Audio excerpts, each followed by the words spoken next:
જૂનાગઢના માળિયાહાટીનામાં ખેડૂત સભા હતી અને આ જ ખેડૂત સભાની અંદર ગોપાલ ઇટાલિયા ઉપર જૂતું ફેંકવાનો પ્રયત્ન કરવામાં આવ્યો। હવે આ શખ્સ કોણ છે, ફક્ત જૂતું ફેંકવાનો એમનો ઈરાદો હતો કે બીજો કોઈ ઈરાદો હતો, તેમની માહિતી સામે આવી છે। કોણ છે આ વ્યક્તિ અને કેવા કાવતરા સાથે તે સામે આવ્યો હતો તેમની વિગતે ચર્ચા કરીએ। નમસ્કાર, આપ જોઈ રહ્યા છો નિર્ભય ન્યૂઝ અને હું છું આપની સાથે રિદ્ધિ। ગોપાલ ઇટાલિયા ઉપર એક વખત જૂતું ફેંકવામાં આવ્યું, બીજી એક વખત જૂનાગઢનું જ્યાં માળિયાહાટીના છે ત્યાં ખેડૂત સભા હતી અને એ જ સમય દરમિયાન વ્યક્તિ છે પોતે જૂતું ફેંકવાનો પ્રયત્ન કરી રહ્યો હતો। એ જ સમય દરમિયાન આમ આદમી પાર્ટીના નેતાઓ ત્યાં પહોંચી ગયા, પોલીસ પહોંચી ગઈ અને વ્યક્તિને દબોચી લીધો। એટલે જૂતું ફેંકવામાં ન આવ્યું, પરંતુ પ્રયત્ન ચોક્કસ કરવામાં આવ્યો હતો। પણ આ બધાની વચ્ચે હવે માહિતી એ સામે આવી છે કે આ વ્યક્તિ છે એ શબીર મીર છે। શબીર મીર નામનો વ્યક્તિ છે એ જૂતું ફેંકવાના ઈરાદા સાથે આવ્યો હતો, પણ ક્યાંક એ વાત પણ સામે આવી છે કે ફક્ત જૂતું ફેંકવાનો તેમનો ઈરાદો નહોતો, પરંતુ ગોપાલ ઇટાલિયા છે એમને જાનથી મારી નાખવાનો પણ ઈરાદો હતો, કારણ કે એ પોતાની સાથે ઘાતકી હથિયાર લઈને પણ આવ્યો હતો। તે માહિતી પણ સામે આવી છે।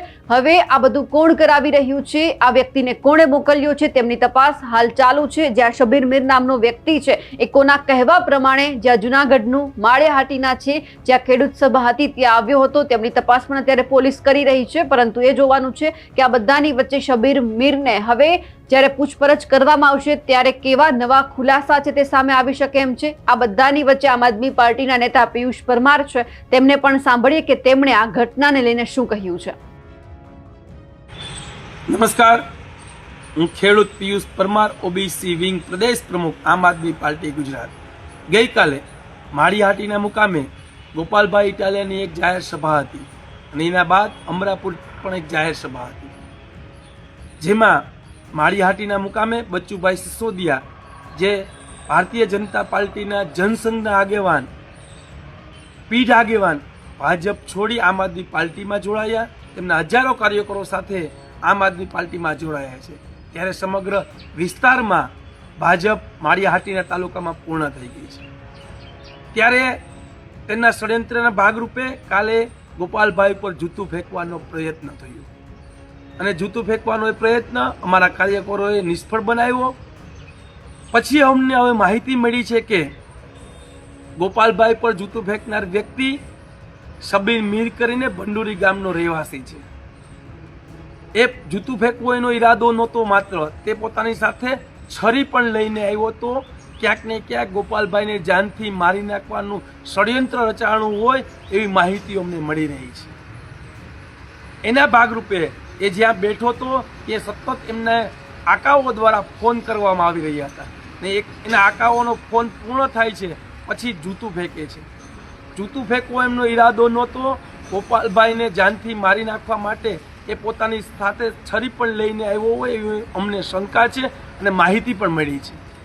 જ્યારે આજે હું સવારમાં 8 વાગે માળિયાહાટીના પોલીસ સ્ટેશને પહોંચ્યો હતો, ત્યાં એ વ્યક્તિને લેવામાં જ નથી આવ્યો। મેં પૂછ્યું સ્ટેશન ડાયરીમાં એની નોંધ છે, તો સ્ટેશન ડાયરીમાં એની નોંધ જ પણ નથી। વિચાર કરો ગુજરાતની જનતા, એક ધારાસભ્ય ઉપર આ રીતનો હુમલો થાય, પોલીસ તંત્ર દ્વારા કોઈ પણ જાતનું એક્શન લેવામાં નથી આવતું।